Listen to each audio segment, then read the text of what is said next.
What's up, everybody? How you doing? We got some charts to look at today. We got a signal that we're waiting on flashing. A lot of data is suggesting it's going to come sooner than later. So are you prepared to take advantage of the massive flood that's about to come into the market? Hope you're all doing well. We're going to be chilling here, listening to some music for a couple minutes, and we'll be going live in just a second. I want to see everybody that's here. If you're here already, if you are here early, drop a comment here in the live chat. Let us know you're here. A little bit of a roll call. Say something positive. What are you grateful for today? Are you buying or selling anything today? Did you get shaken out of the Solana position because of that crash, only to see it now not only not drop, but also already back online? Let me know what you're thinking. Let me know what you're feeling. We're going to be getting going here in just a moment.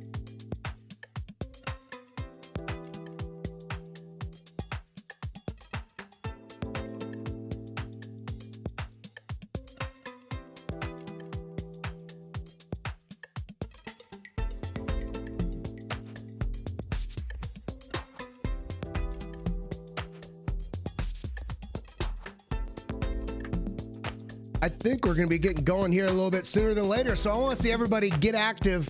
Drop something in the live chat. Drop a comment down below if you're watching later. How are you feeling on today's price action with the Solana scare, but also market starting to move about a little bit? Is any move up from here going to be a trap, or do you think we're actually going to push up? And if not, if we're going to drop down, if that's your thesis, what levels are you looking at for Bitcoin, Ethereum, Avalanche? What's on your horizon? Let me know. Everybody throw a one in trap. Everybody throw a one in chat right now if you're ready to get this going, and we'll get this going sooner.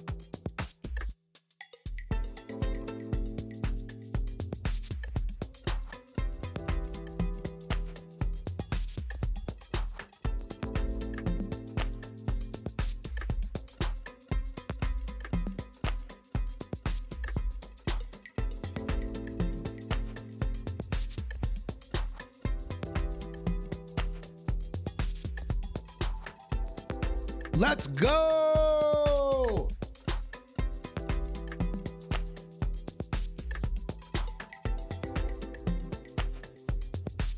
Now that we are back live, everybody, let me know how you doing, how you feeling. We got some things to talk about today. I'm going to tell you about the ultimate signal that we need to be watching for to really capture those huge gains, and it is brewing right now, and we got to pay attention to it. So I want to see everybody that's live here, especially if you hung around. I want to see every single one of you drop something in the live chat right now, something positive. Also, a coin that you're watching.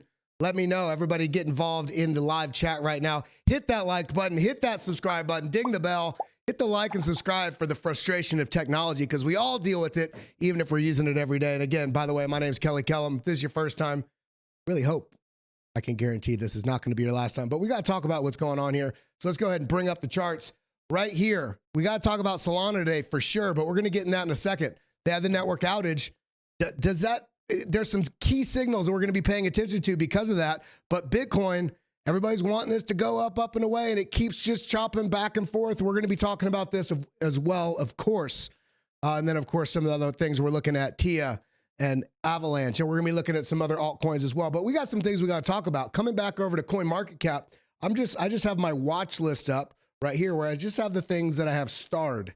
By the way, you guys can do this too. If you go to coinmarketcap.com, and if you just look, for instance, cryptocurrencies, see how some of these are starred, some are not.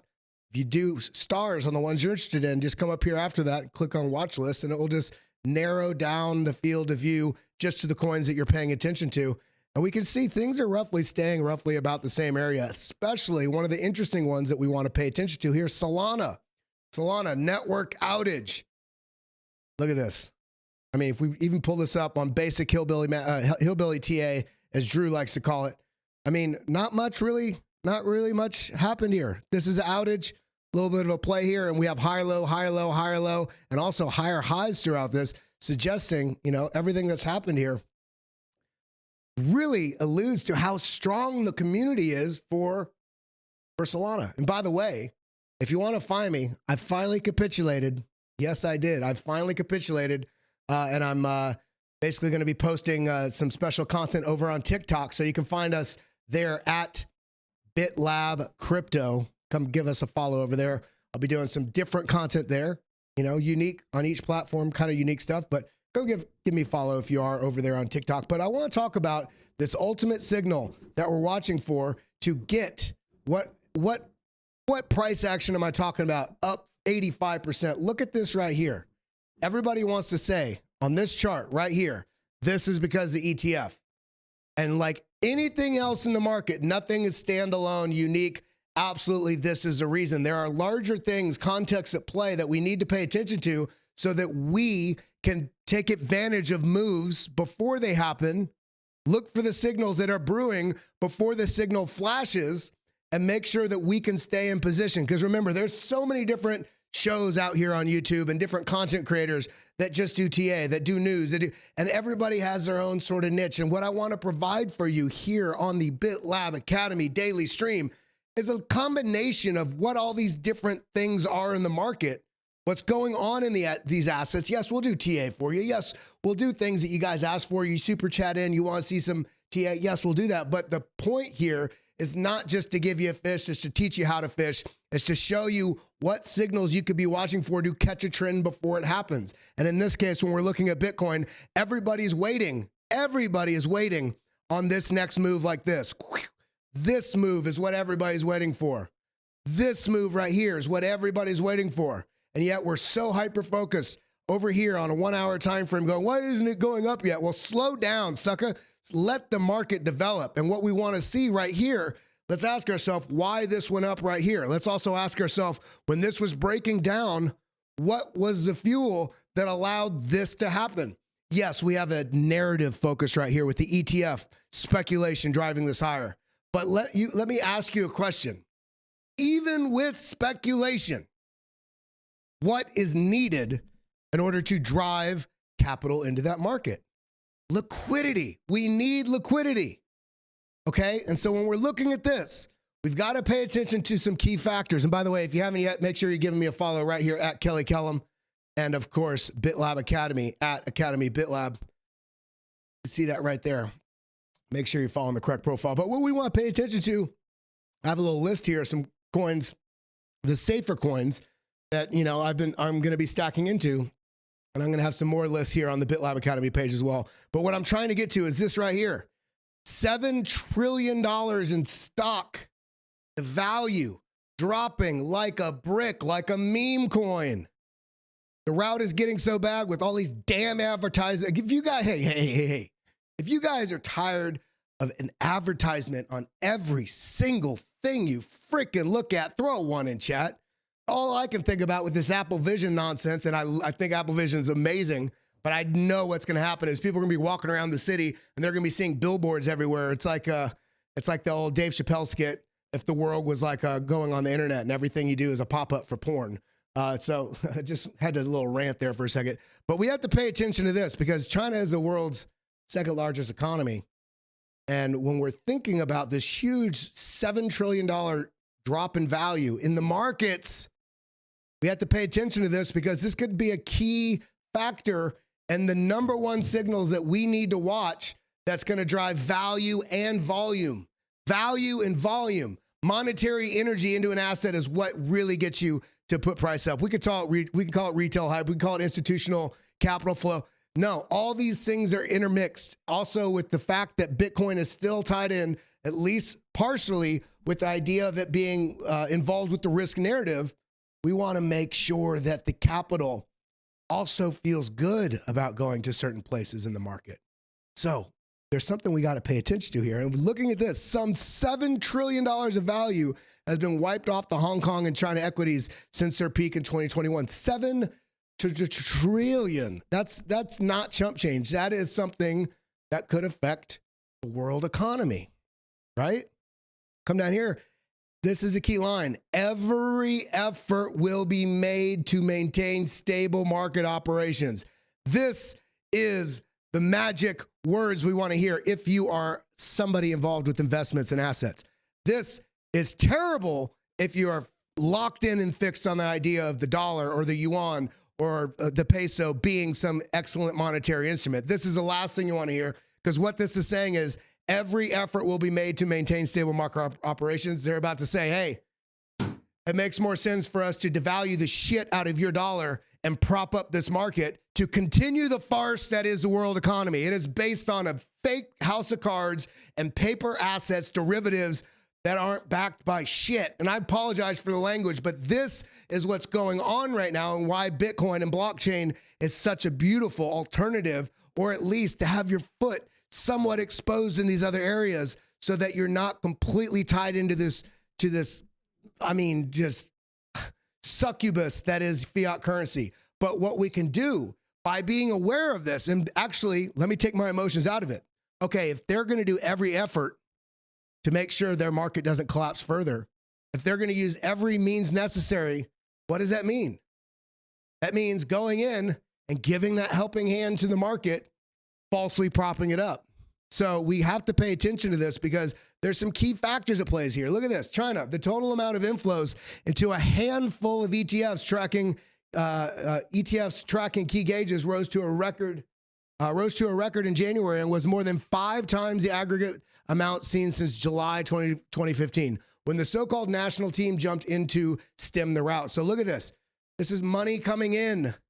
These are ETFs. Now, this are not the Bitcoin ETFs, but I would imagine if I did a little bit of research, and I'll try and do some this afternoon, that there's going to be growing exposure. Different ETFs and indexes around the world are going to start getting some sort of exposure to these Bitcoin ETFs. And in fact, we have the Bitcoin spot ETF application in Hong Kong.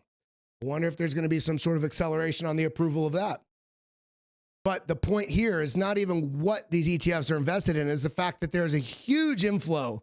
And part of this is going to be, individuals and institutions over there in the East, but also the government itself. Now, looking right here, look at this. Could not agree more with China, blah, blah, blah, blah. But this is just GDP, 18 trillion, unofficial, 14 trillion. Money supply, 40 trillion. FX reserves, 30.1 trillion. Only 800 is liquid.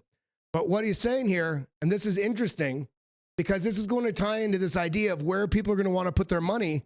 So even if you're trading on a 1 hour time frame, even if you have some idea that you're just going to trade for this next bull market and then you're out, if you're trying to figure out where and how to engage with this market, but also not get chopped out and also not get fudded out by narrative, look at this. Every single property developer in China that's public or listed is in default. Do you see these words right here? Every single property developer, not just Evergrande, in China that's public or listed, meaning it's it has tradable shares, is in default. This is like the U.S. financial crisis on steroids. So there's bigger things at play, and we're already seeing a huge drop in the value of what's going on in China. And these things are going to, all these things, these different economies in the world are like puzzle pieces. So if one has a huge issue, think about the housing market. Think about the housing market in 2008. What happened to the broader economy? We had a huge drop in value across all kinds of different assets. We had huge money printing because of what was going on in the housing market. Now, what we're seeing in China is that times exponential, okay? So there's huge things at play right now. This is all tying into what we're about to talk about on Bitcoin, because we want to see Bitcoin's price go up. I don't want to say I don't care about what's going on in China, but that's over there in China. But I'm aware of it because it's going to give me some fundamental data about where the sentiment and where the capital is going to be flowing from investors and how they're going to be protecting themselves and what this means, every effort used to stabilize the market. Now we look at this. China's economy is dead and the money outflows will be huge. People were worried about the U.S. money print to go burr, but it's China that's the dark horse economy, and that will flood money into assets like Bitcoin. There's been growing discontent with the populace of China over the last, who've named the decade. It could be the last 10 years, could be the last 1,000, let's be honest. But the controls that they've had over there and the inability to have any sort of individual sovereignty, Bitcoin is one of those assets that we're starting to see a lot of people move their investments out of China into India, but also individuals, when they start having access and awareness and knowledge about this other thing that is agnostic to all these different government controls, we could be seeing a lot of stuff. China academic calls for a 1.4 trillion stock stabilization fund. What does this mean? money injection market. What does that do? What does this do? If we're thinking about what this is going to do to affect the market, our Bitcoin market, what does this mean? Well, let's look at the chart I've shared with you over and over again, but now it has deeper meaning because it feels like it's right on the cusp of really mattering. Look at this right here. This is a global economic shutdown. This is a global liquidity, not just US, not just China, but China, Europe, South America, all the major players, Great British Pound, all these things combined. And we see, look at this little route right here, boom, boom. And on this dip here, then the sharp increase. What do I mean by sharp increase? You can see the angle of attack here. And then following March 20, the angle of attack is higher. We're getting exponential injections of liquidity into the markets. And what happens? Market had a little bit of time to figure out what the hell's going on right here. Of course, also, this is still very much a risk asset back here. But we're starting to see a narrative change because as this rounded out and started coming up, look at this global liquidity up, global liquidity down, also helped pull the market down. But right here, we've talked about it before, but I got to talk about it with you all right now again. And by the way, while we're here, if you believe in this market, if you do think in some capacity, even if it's 1%, that Bitcoin is an alternative, people should at least have some sort of exposure, even if their exposure is just educating themselves on what the hell it is. Hit the like button. Join us here because we are a family of people that think outside of the box. We're going to grow together. We're going to empower each other. We're going to do this in a positive way. And I posted something on my wall yesterday from a video that I watched on TikTok, and I just thought it was very important. Remember, you don't have to wait. Let me say this right here. You don't have to wait until times aren't hard to make the decision to be happy. You don't have to be the sum of all the negative things in your life. You only are if that's where your focus is. If you have the ability to practice gratitude, if you have the ability to realize you have feet, if you have them, you have hands, if you have them, hair, health, family, the ability to put sunshine on your face, and the ability in every moment to choose to do something that moves you towards your goals, if you can do stuff on aggregate to where you're moving towards your goals, that in itself is a decision to be happy because you will be proud of how you're spending your time and things will become less hard over time anyway. The hardship that we deal with is only the mechanism by which, if we get through, we level up in our lives. So, a little moment of positivity there, but let's get back to the chart because we went through some hardship. Boom. If you stuck with it, if you learned, if you took steps in your education, then you knew right here, this was a great opportunity to buy. And then what did the markets also say? Look at this. This is what I'm waiting on over here, right here. Look at this sharp increase in global liquidity. While price was flat, and then what had to happen? There's pressure, buying pressure. People have this, you're starting to see a shift in the narrative from this bearishness to let's get involved here.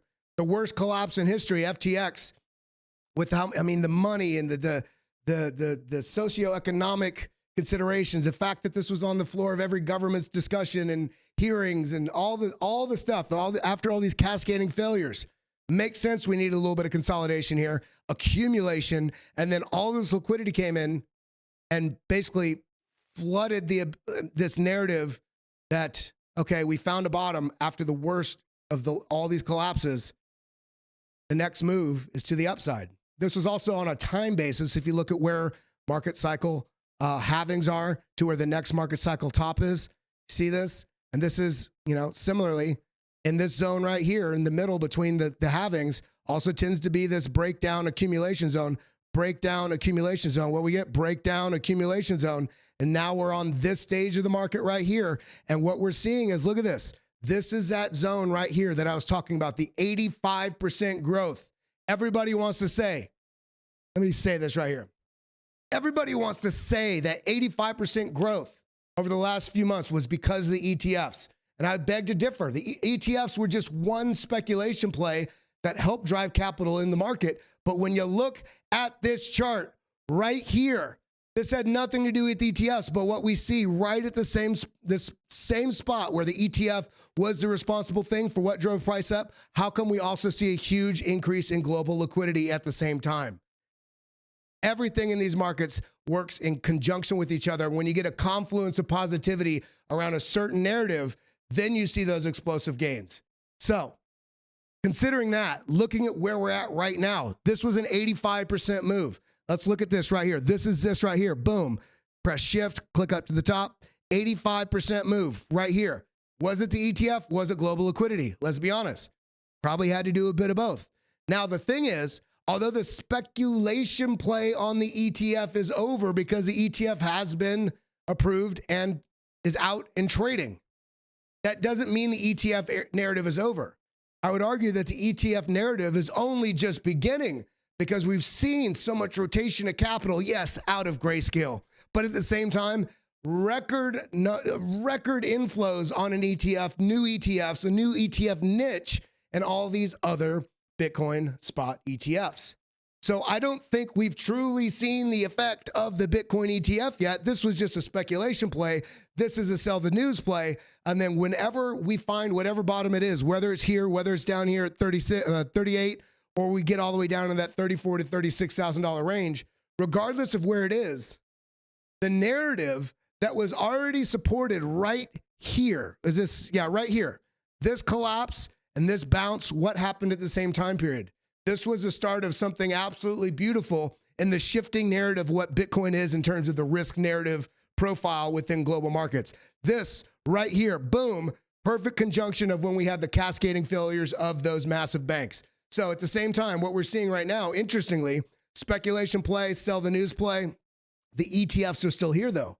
Remember, they're buying tens of thousands of Bitcoin a day. Those OTC pools are going to evaporate rather quickly, especially as the GBTC play rounds out and there stops being such huge outflows. Then there's going to be the traditional OTC market and miners and old holders. We're going to have the supply shock, and the buying pressure is only going to get more and more. We're going to have Hong Kong with the Bitcoin spot ETF application in. We're going to see other nations have spot ETFs. We're also going to see the transition as people become more aware of a flood of people into the space. Now, right here, what we're kind of waiting on, we're waiting on that speculation play. Let me rephrase that. Right now, what we're waiting on is not the speculation, the liquidity injection here. And as we see right here, look, rise, retrace, we couldn't quite continue. So this was a little bit of a distribution area right here. The question is going to be, have you ever seen a breakdown and a continuation of the downside? No. You want to know why? Because governments will never really reduce the amount of capital they have, because that gives away their power. That takes away their power. What they're doing is they're inflating money to basically put Band-Aids on wounds to tell you that they fixed you. So do you expect they're going to change their narrative now? So as this happens right now, looking at this chart with this liquidity we kind of have this choppiness, came down, look, higher low. We still have this sort of flat top right here. It's almost like we have a flat top with a rising level of support here. You see this point to this point to this point? You can just imagine a line right here, ascending triangle. Is this coming somewhere near a bottom? I mean, I can't imagine with everything that's going on with China right now and the potential effects that it could have across the broader global economy, that they're not going to do something to stem the bleeding. It's an ego game also for these different world leaders. It's also why we see what's going on right now with in the U.S. with Jerome Powell actually speaking out. And the U.S. is basically, shit's not sustainable. People are starting to see there's an alternative out there. And it doesn't have to replace or completely cut out all these other currencies. In fact, the dollar is going to be around probably the rest of our lifetimes. Much like we have gold, we also have the dollar, and we also have silver. We have multiple different types of instruments that people can choose to use. So when we look at this right here, when this does start moving higher, it almost never starts moving higher slowly. See this flip, boom, up, flip, up. The roundingness here, but as soon as it starts pumping, boom. So similarly here, we're looking for some sort of huge injection of capital into these markets. And what else do we have going on right now? We also have huge geopolitical conflicts right now escalating in the Middle East with the US, Syria, and Iraq, and Iran, Palestine, and Gaza, Ukraine, all over the world, there's things going on. And it seems, whether or not this is the reason they're doing it or not, everybody has their own theories. War becomes the mechanism by which people get behind the idea of money printing. Unfortunately, it stimulates economies. Unfortunately, it's something that can change the narrative. For instance, Biden's about to go into his election run. He needs to look strong. He looks weak. So what's he going to do? It's funny how all these things line up right into his election year, right?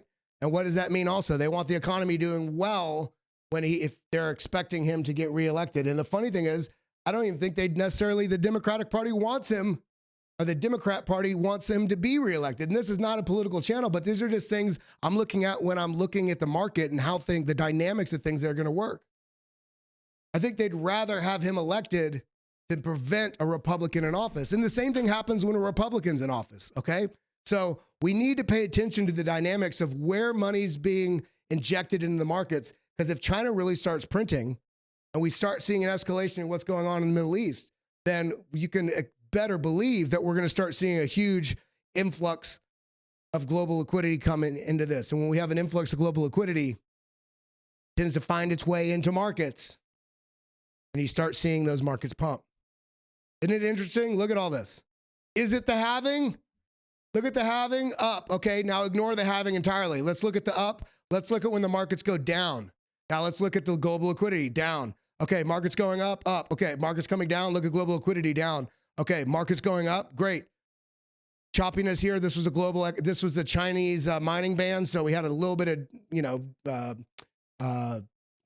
not diversion, deviation here, and rather than having these blow off tops, deviation here, but then still resounded to get a little bit higher high. But then look at this, right? This started dropping, and this could have maybe rallied, but then also the global liquidity is coming down, right in line with the bear market. So where we're at right now with these raising level, these higher lows, as well as everything we're seeing on all this big picture, the big picture about what's going on with China and a potential $1.4 trillion print and buybacks and money. Guys, are you not prepared? I am prepared. Now let's get into these charts. Let's talk about what's going on here. By the way, make sure we got 174 people in the room right now. I'm dropping some very broad knowledge bombs right now about all these context things about how to make sure we can navigate this market. But once you're in this market and you're trading and you have crypto, and you remember at the end of every year, you got to do your crypto taxes. So make sure you check out decrypted.tax/hit. Sign up, get your crypto taxes done by a professional. Make sure you do this. I do not wait to the last minute on this stuff. I've already got this stuff in process for myself. So get involved there. It's a great way to help the channel as well. Now we got to talk about the markets right now. What's going on? $45,000. Excuse me. $45,000 is still the marker I'm looking for. I'm not bullish until this pushes up above this, and at some point either breaks well past this or comes back, tests this level, and continues up. As it stands right now, it's a little bit of a, almost like a symmetrical triangle here. Boom. You got this mark right here. This marks all the way out to, what is this? Around the February 10th, February 12th time area. But as this comes in through here, I don't care what direction it goes because I know it's coming post-halving. I don't care the path this takes between now and then. I would like, and based on historical analysis, feels likely, and based on the weakness of this not being able to even take out this $45,000 level, further confluence, I still think that we're going to come down and at minimum test this $38,000 level, likely down into this order block here, which is down $37,500 to $38,000 level. If we lose this zone, and this doesn't come down like a spring and then lift off from there, if we lose this zone, then ultimately I'd love still to buy in this region down here, $33,000 to $36,000. I'm waiting for this to determine which way it wants to go. And I'm going to be skeptical when this does break out, because look at all these lines. This macro line right here, coming all the way up here. This macro line right here, this blue line. And look at, so we have this line, this trend line that we're sitting right under, which now is perfectly confluent with this macro line. And then up in this entire zone is very contested. So I'm not going to just be like, oh my God, 100x long because it broke this tiny little trend line. No, we got to be patient, baby. We got to let the money come to us. If you go out looking for money, all you're going to be doing is giving money. So don't do that. We want to let this develop. as it stands right now, we got a lot of things on the horizon, a lot of choppiness to consider. And everything that happens between now and the middle of April when that halving occurs is going to be mechanisms to take your capital. Now, do you want to donate your capital to the game? No, I don't think so. How do you know what's coming post-halving? You were just telling us all these things that suggest it's not a guarantee. Well, Piff Daddy 420, what I'm suggesting is, yeah, we have the stuff going on with the economy in China. We have the potential geopolitical war kind of stuff, you know. But as bad as all those things are, when you're taking your emotions out of it and you're looking at this market as it is, those things all end up being good for assets. So even if they don't happen, we have a supply shock coming in because we have a reduction in new Bitcoin being printed every 10 minutes. That's what the halving is. It's a reduction by half of the Bitcoin rewards that are going to miners. Right now it's 6.25, and after April it's going to be 3.125. That's a 50% reduction in the current inflation schedule. In addition to this happens at the same time that now we have all these Bitcoin spot ETFs and growing awareness around these Bitcoin spot ETFs with all these advertisements that are going out, let alone them making the calls to their clients. Because remember, they are incentivized. These money managers and all these funds, whether it's BlackRock, whether it's small family offices that work, licensed under these larger labels, they're incentivized to move people into new financial instruments. This is the newest one, and it's the hottest one. It's the topic of how do you protect your future? There's going to be capital coming in, and when people buy those spot ETFs, the spot ETF managers, whether it be BlackRock, Fidelity, Bitwise, all of the nine, they have to go out and buy Bitcoin to match all of that ETF purchasing. So we have new avenues. It's like this.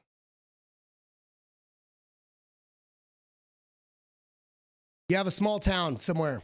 You have a small town somewhere in the middle. This was a story all across the US, all across the world, really. Small towns. Right? Before we were super interconnected with the railroad. And there was jockeying of politics and people to argue about what routes those new train tracks need to be laid. Now, why is that? It's all across open ground because based on where those railroad tracks were laid, you create new inroads of people to those different hubs for those railroad tracks. Now, this sounds obscure.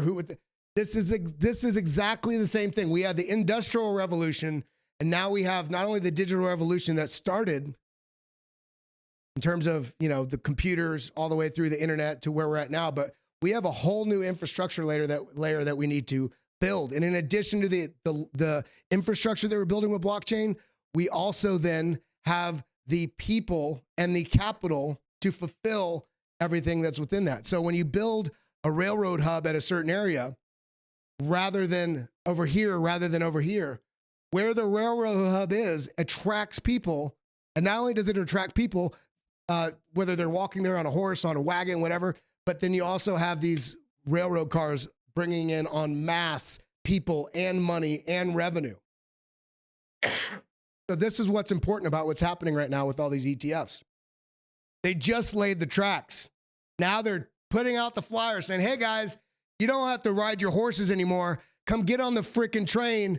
It's a lot faster and it's a lot safer and it's a lot more secure than walking through the wild, wild west, which is essentially what fiat currency has become.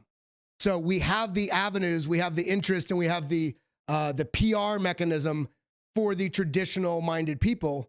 But that doesn't even account for all these other people that are already interested in crypto that aren't going to go the ETF route at all. And we're going to have an exponential growth and adoption over the next 15 years, but it's going to go like this. It's not just like all of a sudden top. It's going to go. And so where we're at right now with the halving, based on what's going on, remember we look at this, based on if we look at halving stack right here, let's look at this chart right here. Boom. Pull this up. Overlay. Let's overlay them. This, so halving, what happens? Halving, boom, up. Now, again, this could be because of halving. This could be because of global liquidity. And I've argued this before. I think it's a combination of the two. But what we see, these are three different cycles. This orange cycle is 2018 into 2019, 2020. This one is back 2015, 2016.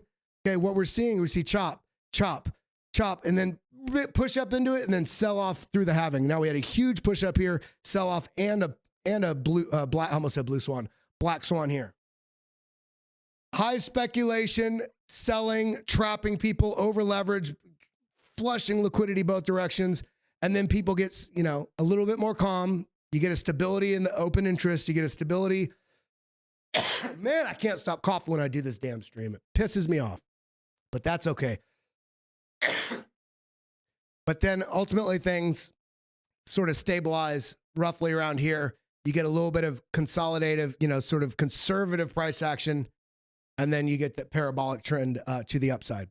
We've just seen it over and over again. Maybe it won't happen, but if it doesn't happen, then all I can say that if we don't get a mass, if we don't get that parabolic run like we've seen in the past over the next 18 months post-halving, I think it's going to be much like the Bollinger Bands, that when you get something that constricts for so long, at some point, then you have a larger breakout. So either way, it works. I'm okay with it. I'm okay if it's more consistent and just slow burn to the upside a little, and then, you know, explosion, or maybe just a slow burn all the way. Either way, this is so new in its levels of adoption and the number of people around the world that are involved with this. And it's only just now getting all these inroads from institutions and people and governments. We're going to see more governments getting involved and starting to use Bitcoin as a back to their currencies or run in parallel, etc. There's so many different things that are going to be, because it's so early, that have not been integrated yet. These other roads, the inroads here is just going to go. It's, I mean, are you not bullish? Okay, now let's look at this. Bitcoin, some TA before we wrap it out. 2 hours. We're on the 2 hour chart on Bitcoin, Bitstamp chart. We're, you know, basically oscillating between these levels here. If we do break to the upside, again, don't get so 100x long nonsense.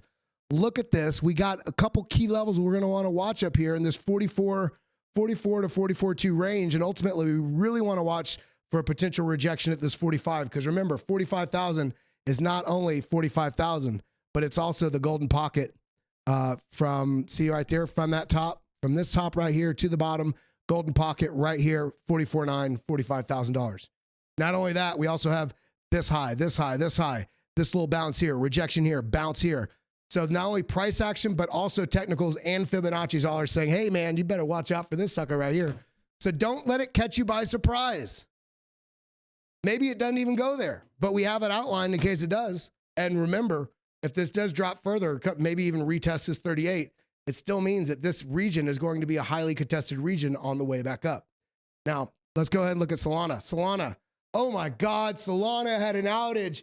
It's over for Solana. Well, let's ignore the fact that it had an outage. Let's look at the price action on the chart. Okay, steady move to the upside. Rise, retrace, continuation, retrace, continuation. A larger retrace, a little consolidation. Finding support on this the BitLab trading stack here, this trend signal line. Support, support, support, support. Rise, retrace, support, support, support, rise. Now we fell through this trend signal line, so we need to note that. We not only fell through that, we're also under the weekly VWAP, this yellow line that's running through here. Now, look at this. It's just trying to figure out what it wants to do, and it finally breaks through this trend line only to get rejected here. Now, again, we still have not even considered this network outage. Okay, we got rejected here, and this was January 29th. This had nothing to do with the network outage. If you didn't tell me about a network outage, can you even see it on the chart? What's impressive to me through all this is that although we had that network outage, let's go to the 1 hour, and we did get a bit of a sell-off. Let's see, February 5th. I think it was right here. This is a network outage. Okay. What's impressive to me is that we didn't even break below this previous, and we were very close to it, you know, not that big of a move. We could not even break through this region here, this low. So what's interesting to me is how strong the network, the community, the people held within this. This tells me something very strong about this, this asset, especially with how many different people and money and VC and institutions, and the possibility of this also at some point likely being what the next ETF would be after after Ethereum, as suggested by James Seifert. Now, I don't think that would happen in the next year and a half or so, but the point being is this is on people's minds and people's minds that matter. So the fact that this network outage happened and we held here, I'm looking at, if price does drop from here, which let's take the outage out of it, just on a price structure level, we do have a push up. We do have a new low here, followed by a lower high coming down, testing this. If we cannot break bullish out of this, then I am watching for not only this test back down here to 92, but potentially coming down here into this $86 to $88 range here, which would be in line with retesting this previous level of resistance, coming back down, testing it as support. If we lose that, then maybe we're going to be coming down lower, down in the 60s, 70s to 60 sort of range. But as it stands right now, I'm pretty impressed that this held up so well. Kind of par for the course. They're still doing a lot of updates. And this is one of those reminders, all these coins, because you've heard about them, just because they look like they've been trading for a while. This next 2 years, for the coins that are out now, this next 2 years is going to be a huge shift in the composition of that top 20 coin market cap and even top 50. Because there's a lot of coins that have been around for a while that have been working towards some of these initiatives, some of these utilities, some of these functions that they say that they were aiming to do. A lot of them, it's time to kind of put up or shut up. But we also have to be aware that they're still very much in the building phase. And you're going to see stuff like this with some of the coins, not all of them. But, it does make me, as bullish as this makes me, that Solana didn't really break down from this. It does give me pause to consider, just ask myself, what's my goal if I have this in my portfolio?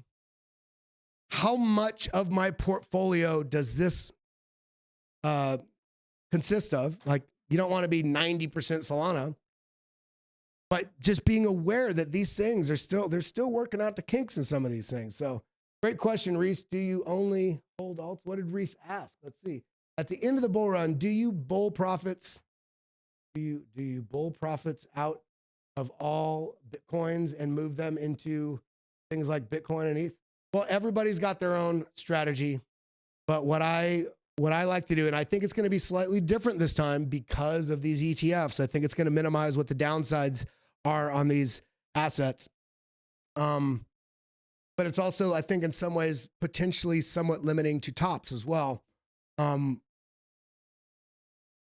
But my strategy is once I hit a certain threshold on the market, and I'm going to be talking about this a lot in the BitLab Discord, starting to rotate capital out of altcoins and into Bitcoin, but then also putting some completely out of both and into stablecoin, and also some into my personal life account of, yes, fiat dollars, because that is a big way of how we still navigate the world. Allowing myself to have a lot of dry powder that when I do want to reallocate into the market, I can. So, and it's, again, everybody's strategy is different based on what your experience level is. Now, again, we got some great stuff also in the BitLab Discord. John Dalton, one of our top traders in there, a lead community member, he's on the team. Follow him if you're not in the BitLab Discord. Basically talking about Injective here. Injective looking a little weak here. We got a flat bottom of support, and it's it's almost, you could also call this a little bit of a falling wedge, but I'll call it a flat bottom of support here because this zone's here, this zone here, and these falling level of resistance. And this is looking a little weak. If we lose this level, price action is likely going to be dropping down into the mid 20s. If we're able to bounce here and push up, then we have to contend with the idea again. Is this going to break out or come back? Is this still going to compress into the zone? But Injective is one of those coins that I'm watching into this next cycle. What was another one that he just showed? Chart request? No, VIP charts. Storage A had this nice sort of move to the upside, back to the downside here, and look at this rounding here. Now we broke up here, we basically have a higher high out of this range. And if we can form this as a higher low as well, then this is why he's outlined this as a possible trade, because you're already breaking the structure of downtrend. Lower low, lower high, lower low, lower high. lower low, lower high, lower low, and all of a sudden higher high, higher low. So this is a possibility, and this kind of shapes that you want to pay attention to when you're looking at these markets. What coin is this? Bitcoin. So we're still holding in this zone. See, everybody has different styles of TAs, so you can learn from everybody and formulate what works best for you. Now, by the way, I just want to say how much I love each and every one of you. I have to run to another meeting, but make sure you get involved. BitLabAcademy.com. Join us here. Hit that enroll button. And if you want a super secret ability to get in at the most affordable amount that we've ever offered, this is a promo that we're doing for Josh, but I'm going to give it to you guys as well. Here is the link. You can sign up right here. You get 30 days free on the BitLab Premium Discord. Right there, that's the link. Use it. 30 days free for the Premium Discord. And then once you sign up for that, make sure you follow the instructions in the email. It'll show you how to connect your Discord to get the full roles for the Premium Discord. But as soon as you do that, you'll immediately, there's an upgrade option if you want access to the indicators and all the courses and everything. You can get it at the cheapest amount that we've ever allotted, and you'd be locked into that price for a lifetime. And you can cancel anytime you want. So get involved, use that link, join us in the community. It's the best way that you can support this channel and also be a deeper part of this community where we do member streams, private member streams in the Discord with me, Joshua, Jake, TA Tim, Drew from Blockchain Basement, TJ, DZ, whole crew's in there. You get benefit of so much in there. Now, I love you guys. I appreciate you. And before you go, hit the like button, hit that subscribe button, ding the bell. And I hope you all have an absolutely wonderful day. Remember, you can choose in every moment. Is this something that should be affecting you and ruining your day? Or is this somebody else's bad mood? Doesn't have to be yours. Be there. Let it deflect off you. Realize they're probably hurting if they're in a bad mood or if they're casting negative things. Rather than taking that to be directed at you, just be empathetic. Be like, this person must be having a bad day. And offer love and a smile, you know? So I hope you all have a wonderful day. Get involved. I'll see you later. Adios. Adios, muchachos. Thank you for coming. Thank you for always tuning in. Remember, you can always be kind. Love you guys.